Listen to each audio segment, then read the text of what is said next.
Bueno, vamos a dar inicio a la tercera parte de la clase. Eh, Como ustedes vieron en la clase anterior con el doctor Jorge Fernández, a partir de fines de la década de los 90 y principios del siglo XXI, en algunos de los países de nuestra región, y en particular en Argentina, en Bolivia, en Ecuador, en Brasil, en Uruguay, en Paraguay, se producen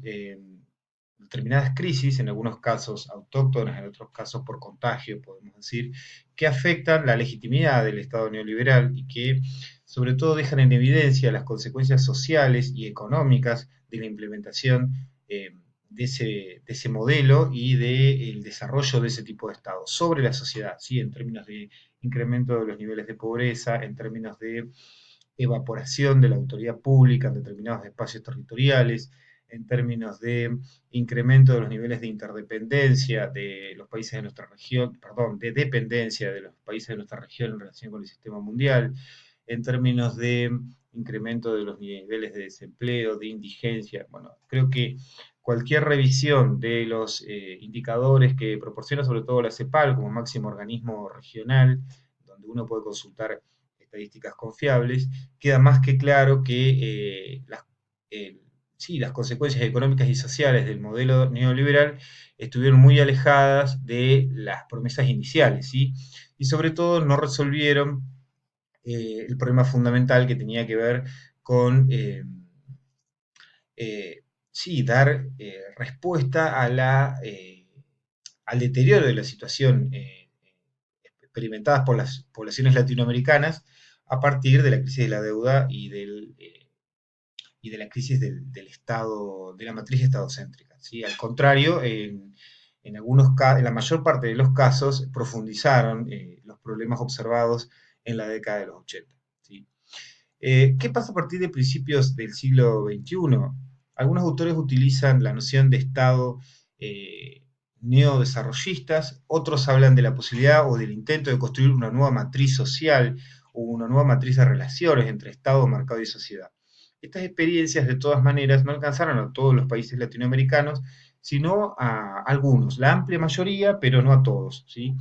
De hecho, en esta filmina ustedes van a ver a Chile. Chile es un caso bastante cuestionado porque los gobiernos de la concertación, si bien cambió el partido de pertenencia del presidente, estamos hablando de Lagos y de Bachelet en particular, en general las políticas económicas siguieron siendo muy similares a las implementadas anteriormente. Sacando ese caso discutido, en el resto hay cierto consenso en la literatura de referencia de que más allá de las diferencias entre cada uno de los países, hubo un conjunto de gobiernos, y en algunos casos todavía se mantienen, que intentaron replantear esta relación entre esta tríada conceptual Estado, mercado y sociedad. En el caso de la Argentina, el Frente para la Victoria, el kirchnerismo, en Bolivia el movimiento del socialismo, en Brasil el Partido de los Trabajadores, en Ecuador Alianza País, en Paraguay Alianza Patriótica para el Cambio de Fernando Lugo, una experiencia muy cortita, en Uruguay el Frente Amplio y en Venezuela el movimiento Quinta República, ¿sí? Si nos situamos en la actualidad, de estas experiencias, la que actualmente se mantiene es la experiencia de Uruguay, la experiencia venezolana, que está en una crisis profunda, la experiencia ecuatoriana, aunque ahora con un nuevo presidente, y la experiencia boliviana en el movimiento del socialismo, ¿sí? O sea, también la experiencia chilena, pero les decía recién que la experiencia chilena es un caso discutido. O sea, que todavía la amplia mayoría de los casos siguen en el Estado. Sin embargo, el hecho de que en el caso de la Argentina y en el caso de Brasil, dos de los países más relevantes en el contexto sudamericano, haya habido un cambio importante en la orientación política de los gobiernos, ha impulsado una reflexión por parte de la literatura en términos de si se mantiene o si ha finalizado este ciclo eh, que se había inaugurado a principios del siglo XXI en los países de nuestra región, ¿sí? ¿Qué pasa en relación con estas experiencias? Lo primero que tenemos que tener en cuenta es que son muy diferentes las organizaciones de procedencia de los gobiernos que dan curso a estas experiencias en cada uno de los casos, la, el tipo de políticas públicas que implementan, la relación que plantean con los grandes centros de poder, la posibilidad o no de modificar las herencias del Estado neoliberal, el alcance de esas modificaciones que realizan. Pero acá nos interesa marcar los elementos en común y vamos a centrarnos solamente en cuatro, ¿sí? En primer lugar, en lo que tiene que ver con orientaciones de políticas más que con políticas concretas, que las vamos a dejar de lado porque no nos va a dar el tiempo, solamente vamos a trabajar con lo que tiene que ver con las políticas sociales. La oposición, ¿qué tienen en común en términos de orientaciones de políticas? La oposición explícita a las reformas pro mercado, la recuperación discursiva y práctica del Estado en términos de intervención en la vida económica, social y política del país. Acá está la cuestión de las políticas sociales, la búsqueda consciente de un reposicionamiento de la política pública y de la planificación estatal, en este caso en términos de las políticas sociales, para garantizar el goce de derechos perdidos durante el modelo neoliberal, la actitud diferencial respecto al mercado, es decir, la búsqueda de alternativas al rol que hasta ese momento se le adjudica, y el planteo de una nueva relación de fuerzas con los poderes más concentrados del orden global, en particular la búsqueda de una mayor autonomía relativa a través de mecanismos novedosos de integración regional. ¿Sí? Pensemos en todo caso en la reconfiguración del Mercosur. ¿Qué pasa en relación con las políticas?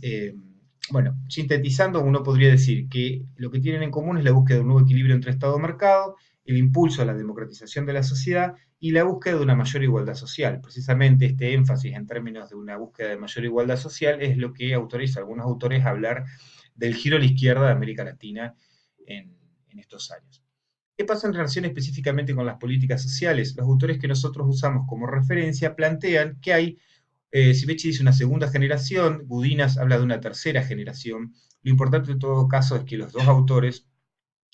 identifican un cambio no solo presupuestario, sino un cambio conceptual y un cambio en el tipo de políticas implementadas, es decir, un cambio conceptual que se traduce en una acción política estatal diferente a la que se había implementado en los años 80 y en los años 90. Sibeci lo dice así: segunda generación de políticas sociales que de algún modo sustituyen las políticas focalizadas y compensatorias del periodo neoliberal, mientras que Gudinas, Guevara y el resto de los autores que participan en la obra de referencia que tienen de bibliografía, plantean que los gobiernos progresistas han asumido en sus discursos que la pobreza, la marginación y la desigualdad son problemas serios y que el Estado debe enfrentarlos. Se asume tanto un cierto protagonismo estatal como distintos cambios conceptuales. Y ahí está lo relevante: estos cambios implican en muchos casos diferencias sustanciales frente a las bases conceptuales defendidas por los gobiernos anteriores. Frente a esto, de todas maneras, nosotros tenemos que tener en cuenta que hay dos miradas a relación con el cambio conceptual y las políticas sociales. Una de esas miradas tiene que ver, uno podría pensarla como negativa, así que plantea que eh, las políticas sociales, en realidad, la novedad de las políticas sociales es que estas políticas se transformaron en claros instrumentos de gobernabilidad. ¿Sí? Estos son los autores que cuestionan el modelo extractivista de desarrollo, que plantean que la noción misma de neodesarrollismo no es adecuada porque el crecimiento económico está fundamentado en la explotación de recursos naturales, que hay claras continuidades con la etapa previa, por eso esta idea de visión negativa, y que en este contexto, si bien aparecen nuevas políticas sociales de alcance universal, políticas sociales que tienen en algunos casos un cariz reparador, en otros un cariz compensador. En definitiva, son mecanismos que le han facilitado, le han permitido a los gobiernos profundizar un modelo, un modelo de desarrollo económico y una manera particular de inserción en el mercado mundial que ya había sido puesta en práctica por el modelo neoliberal. Mientras que hay una visión más moderada que sostiene que las políticas sociales se han transformado en un instrumento fundamental para luchar contra la desigualdad y la pobreza heredada del periodo neoliberal, que el desarrollo económico no es algo que se resuelva en pocos años, que el desarrollo económico debe partir de lo que tenemos y en base a eso buscar un cambio gradual en la matriz económica, que eso implicaría la profundización, en todo caso, de la industrialización, donde el Estado tiene que volver a ocupar un lugar central en la planificación económica y que hay claras rupturas con la etapa previa, en particular en lo que tiene que ver con la recuperación de algunas funciones estatales, con la nacionalización de algunas empresas, con el planteo de límites al accionar del mercado. O sea, esta es una visión que uno puede pensar como más moderada, ¿sí? No tan negativa, y que busca marcar las tensiones constantes que se producen entre lo que podríamos decir rupturas y continuidades con lo que viene anteriormente. ¿Sí? Aplicado a las políticas sociales, creo que hay tres grandes ejes en los cuales uno lo puede pensar, que es el rol del Estado, las concepciones sobre la causa de la pobreza y el debate en torno a la cuestión de los derechos y la cuestión de la reparación, y las políticas sociales como reparación. Frente a eso, me interesa centrarme en las concepciones sobre la causa de la pobreza. En general, los gobiernos de la nueva izquierda se han movido en un debate interesante, ¿sí? Que plantea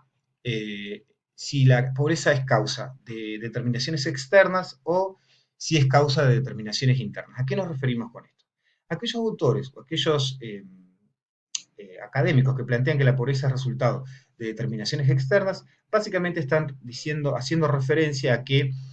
es el resto de la sociedad la que plantea determinadas barreras en la medida en que decide cómo está estructurada económicamente esa sociedad, plantea determinadas barreras para facilitar el ascenso social, plantea determinados obstáculos que reproducen continuamente o que profundizan el mecanismo de pobreza y exclusión. Es decir, que si se modifican esos mecanismos o si se sacan esas barreras, se están creando las condiciones para que los sectores más empobrecidos logren mejorar su situación.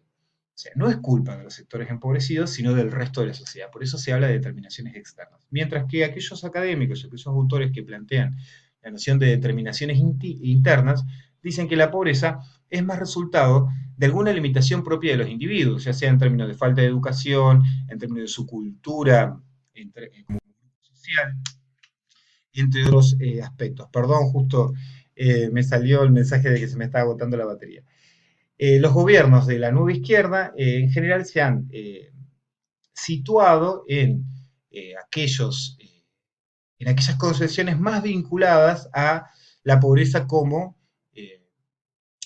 causa de determinaciones externas. En función de, de ese diagnóstico, el tipo de intervención que el Estado pone en práctica. Por eso, digamos, muchos de los mecanismos que el Estado ha puesto en práctica para intentar resolver la problemática social tienen que ver con remover esos obstáculos para garantizar que estos grupos sociales más empobrecidos logren resolver su situación económica. Ya vamos a volver un poquito sobre esta cuestión en el último fragmento de la clase de pocos minutos, porque voy a tener que interrumpir acá por una cuestión de batería, ¿sí?